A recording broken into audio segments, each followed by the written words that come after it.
యెహోవా నీ నామము ఎంతో బలమైనది, ఎంతో ఘనమైనది, ఎంతో ఘనమైనది. యెహోవా నీ నామము.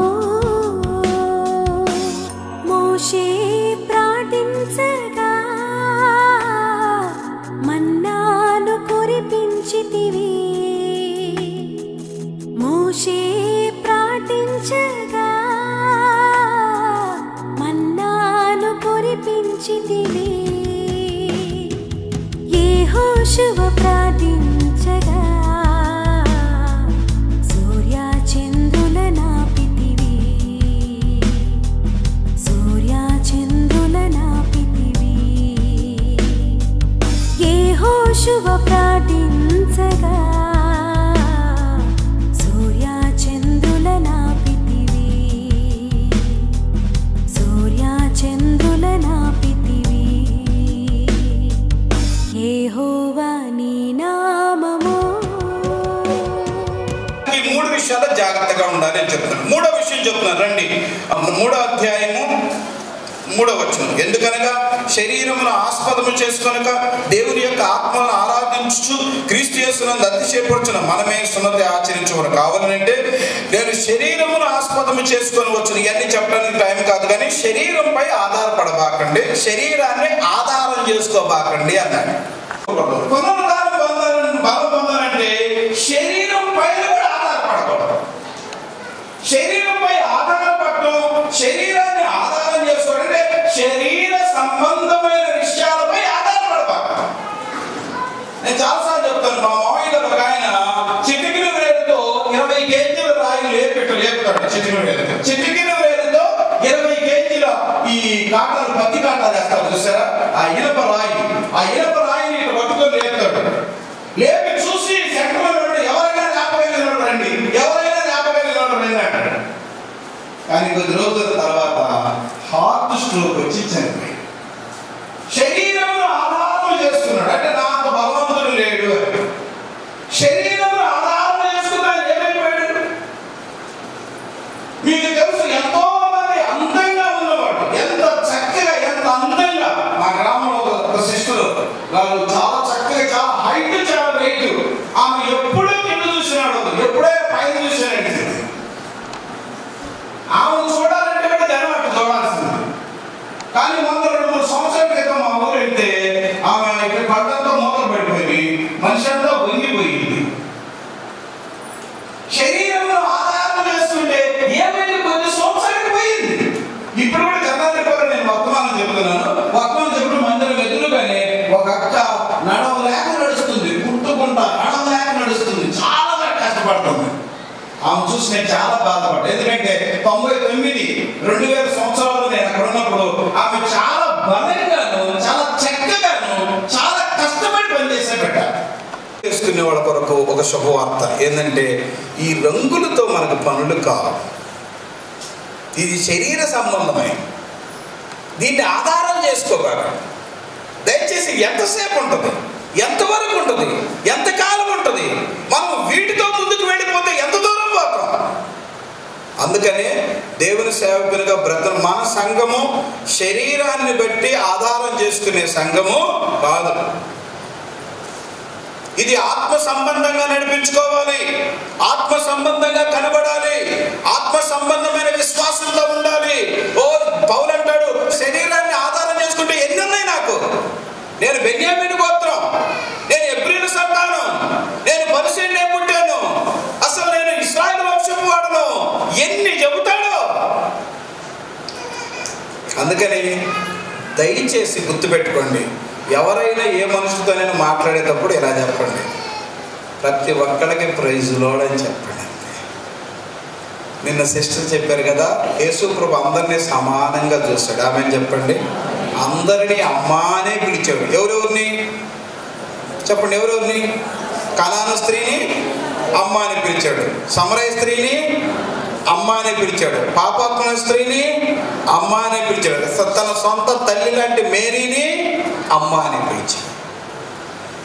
మనకి ఇంకా మీరెవరండి అందులో గట్టిగా చప్పట్లు కొట్టండి, గట్టిగా చెప్పండి.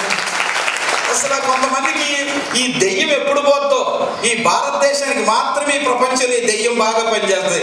ఈ దెయ్యం ఏ పని చేస్తుందో, గుంటూరులో పరిచర్య చేస్తుంటే ఒక సిస్టరు, ఎవరండి మీరు ఎక్కడి నుంచి వచ్చారండి అంటే మేము దొరకండి. అవునండి ప్రజలాడండి, మీరు ఎవరండి అంటుంది. నేను మనిషినండి అన్నా. అట్లా కాదులేండి అంది. అవే క్రిస్టియన్స్ అండి అని. క్రిస్టియన్స్ అండి మీరు క్రిస్టియన్స్ లో ఎవరండి అంది. క్రిస్టియన్స్ అండి అన్న. ఏం దెయ్యం పట్టిందో మరి ఎంత చెయ్యాలో మరి ఏం చెప్పాలో నాకేం అర్థం కావట్లేదు. కనుక దేవుడు దయచేసి ఇక్కడ కూర్చొని మీకు అందరికీ అలాంటి దురాత్మ ఉంటే మీకు 2 చేతులతో దండం పెడుతున్నా, మీ కాళ్ళు కడిగి చెప్తున్నా, మీరు దయచేసి అలాంటి దురాత్మ మీలో ఉంటే ఈ స్థలాలకు దయచేసి రాబాకండి, దయచేసి రాబాకండి. ఎందుకంటే మీకున్న గచ్చి అందరికి తగిలిస్తారు, మీకున్న గచ్చి నాకు కూడా తగిలిస్తారు. నేను చెప్తున్నా, నా రక్తం మొత్తం కోసి మీరు బ్లడ్ టెస్ట్గా పంపండి, అది కనపడితే నన్ను చంపండి. దేవుని సేవకులుగా చెప్తున్నాను. కొంతమంది సేవకులు కూడా ఈ దయ్యాలు పెట్టినాయి. పౌలు అంటాడు, నేను అట్లా చేశానా, నేను అట్లా చెప్పానా, నేను ఇశ్రాయేలు వంశపోండి అన్నానా, నేను బెన్యామీను గోత్రం అన్నానా, అస్సలు నేను అవి పట్టుకోలేదు, అవి ఆలోచించలేదు. లేకపోతే ఈ వర్తమానాలు వింటున్న మీరు ఎవరైనా సరే, ఎక్కడైనా సరే, దయచేసి మీరు ఎంత భక్తి చేసినా నరకానికే వెళ్తారు. మీరు కనుక ఈ ఆలోచనలు ఎక్కడైనా ఉన్నాయో, మీరు ఎన్ని లక్షల కానుకలు ఇచ్చినా, మీరు ఎంత కాలం నుంచి భక్తి చేసినా, ఈ జీన్స్ మీలో ఉన్నాయంటే మీకు 100కి 100 కాదు 1000% నరకమే. పౌలు ఒప్పుకోలేదు. నీకు if you want the power of resurrection, నీ కనుక పునరుద్ధానపు బలం కావాలి అంటే నువ్వు శరీరాన్ని ఆస్పదము చూపించబాకు, దాన్ని తీసుకురాబాకు, దాన్ని తెరపై పెట్టబాకు, దాన్ని అసలు ఎక్కడ పెట్టబాకు, దాన్ని చంపేసి దాన్ని కాల్చేసేయి ఆ పాముని. కనుక ఇది పునరుద్ధాన బలం పొందడం 4వ లక్షణం నేర్చుకున్నాం. రండి, పునరుద్ధాన బలం పొందాలంటే 4వ లక్షణం 7వ వచనం చదువుతాం. అయినను చదవాలి ఎవరైనా. అయినను ఏవేవి నాకు లాభకరములయ్యుండెను వాటిని క్రీస్తు నిమిత్తము నష్టముగా ఎంచుకొంటిని, సమస్తమును నష్టముగా ఎంచుకొనుచున్నాను. లాస్ట్ లో 11వ చివరిలో వాటిని పెంటతో సమానముగా ఎంచుకొనుచున్నా. అంటే పునరుద్ధాన బలం తెలుసుకోవాలంటే లాభములను నష్టములుగా ఎంచుకోవాలి. శరీర సంబంధమైన లాభాలను నష్టములుగా ఎంచుకోవాలి. పౌలు అంటాడు పెంటతో సమానంగా. ఎందుకో పునరుద్ధాన బలం నాకు కావాలి, నాకు పునరుద్ధానం, నాకు ఈస్టర్ పండుగ కావాలి, నాకు నా లైఫ్ లో నిజమైన ఈస్టర్ కావాలి, నాకు నా లైఫ్ లో నిజమైన పునరుద్ధానం. కాబట్టి నాకు ఏవేవి లాభాలు వాటిని నష్టాలుగా ఎంచుకుంటాం. మనం లాభాలు అనుకుంటాం, అవి లాభాలు కదా, అవి పాపాలు. ఇంకా కొద్ది రోజులు ఆగండి, వస్తారు ఒక ఆయన తెల్లబట్టలు వేసుకుని వస్తాడు. అమ్మా ఎవరు? ఏది అమ్మ బాగున్నారా, పిల్లలు బాగున్నారా, బాగా చదువుతున్నారా? మంచిది, మీకోసం వచ్చాం. మరి ఏందనుకున్నావు, మనవడం మా మాట ఇదిగో 500 తీసుకొని సారాసేసా తీసుకో. నువ్వంటావు వద్దయ్యా వద్దంటున్నావు. ఏంటమ్మా తప్పేముంది, నేనే ఇస్తున్నా, నువ్వు అడగకపోయినా తీసుకో అంటే నువ్వు గట్టిగా వద్దు అని ఆయనకు చూపిస్తావు. ఆయన చూపుతావు. ఆయన అంటాడు తీసుకోదులేరా అయ్యా పక్కన, ఆయన తీసుకోదులేరా ఇటు ఆడబెట్టిపో అంటాడు. అది లాభం. 500 సారేసేస్తారు. ఇంకొక ఆయన అంటాడు, అమ్మాయి ఎవరు నిన్న వచ్చారంటే నిజమేనా, ఎవరు రాలేదంటారు. ఎవరు రాలేదంటారు నాకు తెలియదు అనుకుంటా. ఇదిగో ఎంత 5, వాడు 5, నేను 7 తీసుకో సారేసేస్తా, 7 సారేసేస్తా. అది లాభం. 5, 7 ఎంత అయింది? 12. 3 ఆయన వస్తాడు. 3 ఆయన వచ్చి ఏ సంగతి, మేము తక్కువ అనుకుంటున్నావా, ఈసారి మేము గెలవాల్సిందే, ఎటువంటి పరిస్థితులు, ఇదిగో 1000 తీసుకో. 2 సారేసేస్తా, తీసుకో. ఇప్పుడు 1000 2 సారేసేస్తారు. మొత్తం 1700, 1700 సారేసేస్తారు. 300 కమ్ముకున్న 2 ఏళ్ళు. ఇప్పుడు ఓరికి వచ్చిన 2 ఏళ్ళు. ఎంత లాభం, ఎంత లాభం, ఏవేవి లాభాలు. మొదటి ఇచ్చిన 500 లాభమే, రెండోసారి ఇచ్చిన 700 లాభమే, మూడోసారి ఇచ్చిన 1000 రూపాయల లాభమే, ఊరికి వచ్చిన సారాసేసాల లాభమే. ఎన్ని లాభాలు. కష్టపడితే 200 కాక పనులు కూడా అయిపోయినాయిగా,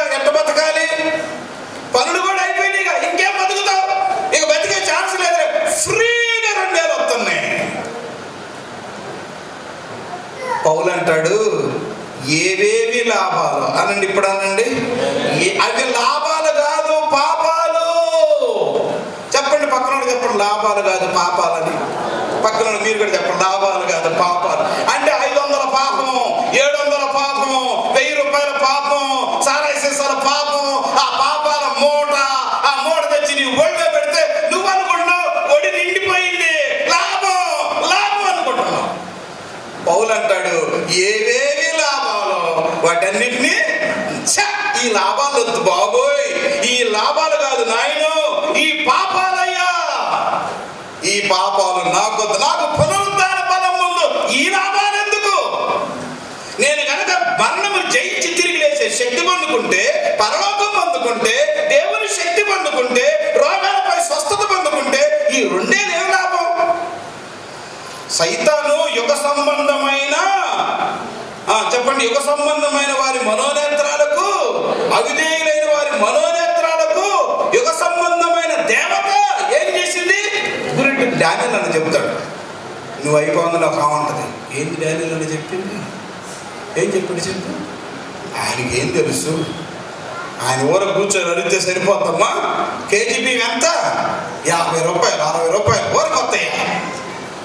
మనమే ఊరకి తీసుకుంటున్నామా? వాళ్ళేం ఊరకి ఎత్తున్నారా? నేను యాత్రన్నా తీసుకుంటున్నా. రేపు ప్రభు దగ్గర నువ్వు నిలబడతావు, అమ్మా ఆరిన పోటలందరూ వరుస నిలబడండి, దండ పోటలందరూ వరుస నిలబడండి, దొనకొండ వాళ్ళందరూ వరుస నిలబడండి అని ప్రభు లైన్లో నిలబడి పునరుద్ధాన బలం పొందుకునే వాళ్ళు ఎవరు, పొందుకోని వాళ్ళు ఎవరు క్యూలో నిలబెట్టి చెప్తాడు. అప్పుడు నువ్వేం చెప్తావు?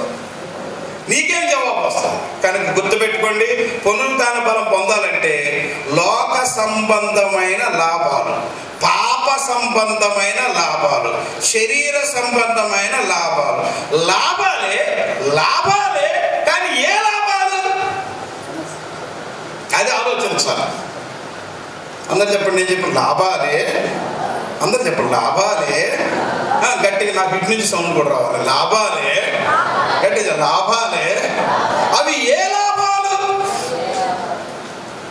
ఇప్పుడు పౌలు అంటాడు, బ్రతుకుట క్రీస్తే చావైతే లాభము అన్నాడు. అవునా? ఈయనే లాభం అందుకుంటున్నాడు. పౌలే ఊరికేం చేయట్లా. బ్రతుకుట క్రీస్తే చావైతే లాభము అన్నాడు. అంటే నేను క్రీస్తు కొరకు బ్రతుకుతున్నాను, ఒకరు క్రీస్తు కొరకు చనిపోయినా నాకు లాభమే అంటున్నాడు. ఇప్పుడు ఈ లాభాలకి అదే పౌలు అంటున్నాడు, లోకానుసారంగా ఏవేవి నాకు లాభాలు అవి నేను పెంటతో సమానంగా ఎంచుకుంటున్నాను. అంటే ఆ లాభం ఏంది, ఈ లాభం ఏంది? ఆ తేడా చెప్పండి, పక్కన వాళ్ళకి చెప్పండి. ఆ లాభానికి ఈ లాభానికి తేడా. అదే లాభము, ఇదే లాభం. ఇదేమో ఆత్మ సంబంధమైన లాభం, ఆమె చెప్పండి. అదేమో పాప సంబంధమైన లాభం, ఆమె చెప్పండి. మీరు 10 రూపాయలు కానుక ఇచ్చారండి, చాలు 10 రూపాయలు లాభం నాకు. నేను కష్టపడి దేవుని కొరకు పనిచేస్తే నువ్వు 10 రూపాయలు కానుక ఇచ్చావు, నాకు 10 రూపాయలు లాభం. మీరు అందరు వెళ్ళిపోయిన ఒక ఆయన వస్తాడు, ఏం పాస్టర్ గారు ఏది మీ దగ్గర చాలా మంది కూర్చున్నారే, ఒక మాట చెప్పు, నీకెందుకు 1 లక్ష రూపాయలు ఇస్తా అంటాడు. 1 లక్ష రూపాయలు ఇస్తా అంటాడు. ఇప్పుడు 10 ఎక్కువ 1,00,000, అసలు ఏమైనా పోలికుందా? అస్సలు పోలికే లేదు. ఎన్ని పదులైతే 1 లక్ష అవుతాయి? ఈ మండలంలో ఎవరు చిల్లర కావాలన్నా నా దగ్గరికి వస్తున్నారు, ఇదేందో నా కర్మ. ఎన్ని పదులైతే 1 లక్ష అవుతాయి? ఆయన అంటాడు, పాస్టర్ గారు నా కోసం ప్రార్థన చేసి 1 లక్ష తీసుకుంటాడు. 1,00,000 లాభమా, 10 లాభమా? ఇప్పుడు పౌలు అంటాడు, ఓ ఈ 10లో ఉన్నంత లాభం ఆ 1,00,000 లేదు డానియేలు, నువ్వు ఆ 1,00,000 వదిలేసాయి, ఈ 10 జాగ్రత్తగా చేసుకో, దీంతో నువ్వు పైకి వస్తావు. గట్టిగా చప్పట్లు కొట్టుకో.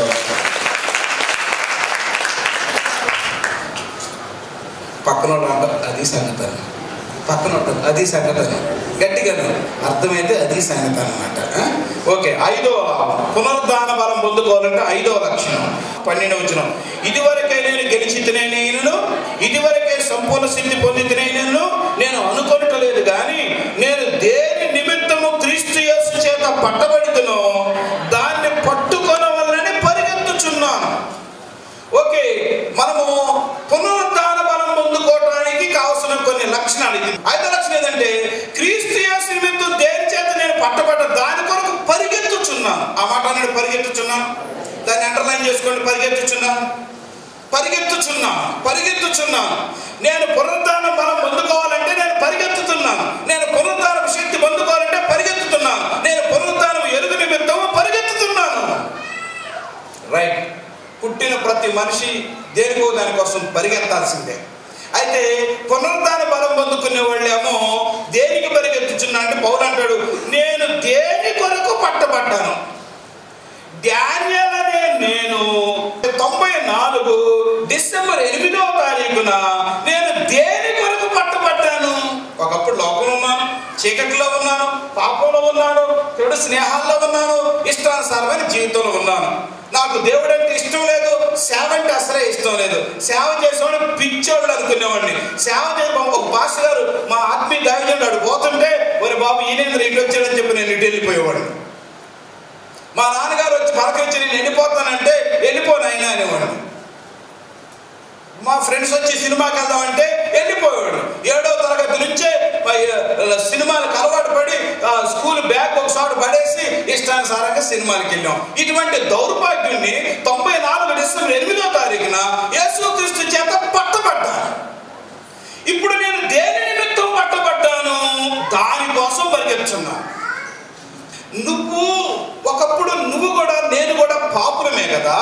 లోకంలో లక్షల మంది కోట్ల మంది నశించిపోతుంటే దేవుడు నిన్ను నన్ను పట్టుకున్నాడు. కొందరు త్రాగుడు నుంచి పట్టుకున్నాడు, కొందరు తిరుగుడు నుంచి పట్టుకున్నాడు, కొందరు చెడు వ్యసనాల నుంచి పట్టుకున్నాడు, కొందరు కుటుంబాలను పాడు చేసుకున్నారు, అటువంటి వాళ్ళు పట్టుకున్నారు. కొందరు కుటుంబాలను చీల్చుకున్నారు, అటువంటి వాళ్ళు పట్టుకున్నారు. కొందరు మోసం చేశారు, అటువంటి వాళ్ళు పట్టుకున్నారు. కొందరు నరహత్య చేశారు, అటువంటి వాళ్ళు కూడా పట్టుకున్నారు.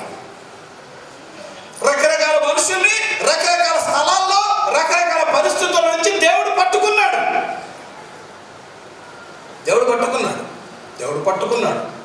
ఎందుకు పట్టుకున్నాడు? అందుకు పరిగెత్తాలి. ఆమెను చెప్పండి, గట్టిగా చెప్పండి, ఇంకా గట్టిగా చెప్పండి. దేవుడు నన్ను, డానియేలు నువ్వు నశించిపోయావు, అయితే నేను నిన్ను పట్టుకున్నాను. కానీ నశించిపోతున్న ప్రజల కొరకు నిన్ను పట్టుకున్నాను. గట్టిగా చెప్పండి, గట్టిగా. ఎందుకు పట్టుకున్నాను? నువ్వు నశించిపోతున్న ప్రజల కొరకు నేను పట్టుకున్నా. నేను ఊరికనే పట్టుకోలా, తిని పట్టుకో బాబు అని పట్టుకోలా, నీ స్వార్థం చూసుకొని పట్టుకోలా, నీ సుఖం చూసుకొని పట్టుకోలా, నీ లాభం చూసుకొని పట్టుకోలా. నేను నిన్ను ఎందుకు పట్టుకున్నానంటే నీలాగా చీకట్లో ఉన్నాడు, నీలాగా పాపంలో ఉన్నాడు, నీలాగా శాపంలో ఉన్నాడు, నీలాగా చచ్చేవాళ్ళను పట్టుకుంటావని నేను పట్టుకున్నాను. నువ్వు దానికోసం పరిగెత్తు అని. చిన్న ప్రార్థన. ప్రేమ కలిగిన మా తండ్రి, పరిశుద్ధమైన మా దేవా, నీ ఘనమైన పాదాలకు లెక్కించని వందనాలు చెల్లిస్తున్నాను. మా ఆత్మీయ బిడ్డలందరూ మీరు బలపరచండి, దీవించండి, ఆశీర్వదించమని అయ్యా ఒక్కొక్కరు పేరు పేరున నీ కొరకు సజీవ సాక్షులు గుండి దీవించబట్టకు సహాయం చేయండి. బలపరచు సందేశాలు, బలపరిచే వాక్యము అనే ఈ యొక్క కార్యక్రమం వీక్షిస్తున్న ప్రతి బిడ్డను మీరు దీవించమని యేసయ్య నామములో స్తుతించి ప్రార్థించి ఆశీర్వదిస్తున్నాము తండ్రి. ఆమేన్. God bless you all. Praise the Lord. యెహోవా నీ నామము ఎంతో బలమైనది, ఎంతో ఘనమైనది,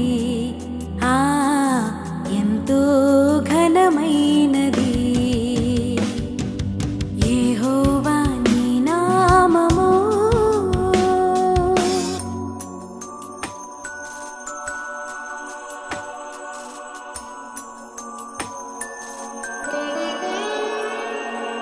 మోషే ప్రార్థించగా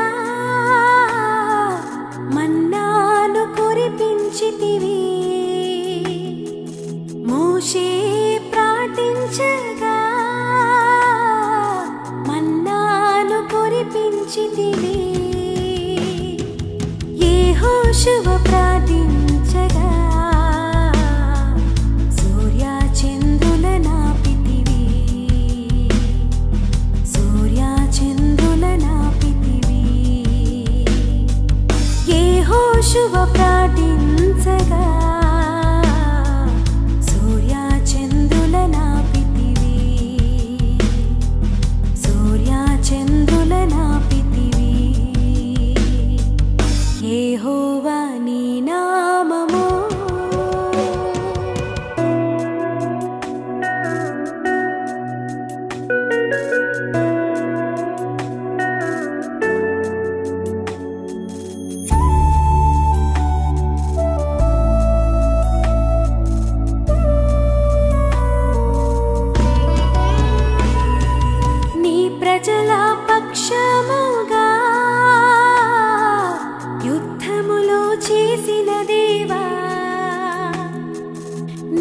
ప్రజల పక్షముగా యుద్ధములో చేసిన దేవా, అగ్నిలో పడవేసిన భయమేమి లేకుండిరి, భయమేమి లేకుండిరి. అగ్నిలో పడవేసిన భయమేమి లేకుండిరి,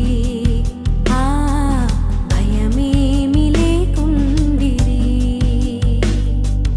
యెహోవా నీ నామము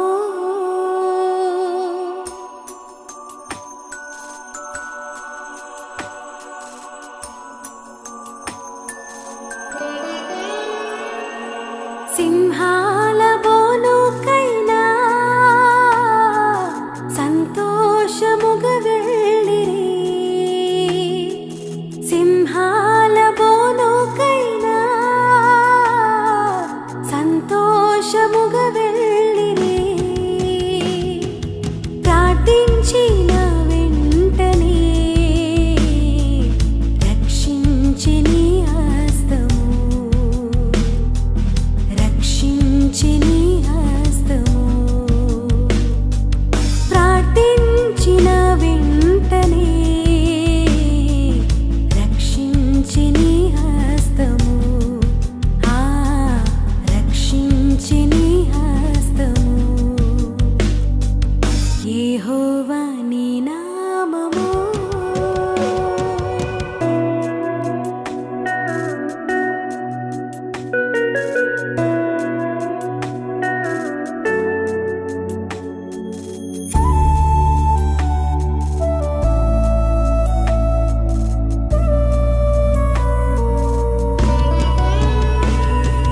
మానవుల రక్షణ కొరకై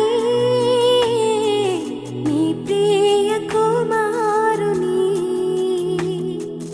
మానవుల రక్షణ కొరకై నీ ప్రియ కుమారుని లోకమునకు పంపగా ప్రకటించి నీ ప్రేమను, ప్రకటించి నీ ప్రేమను లోకమునకు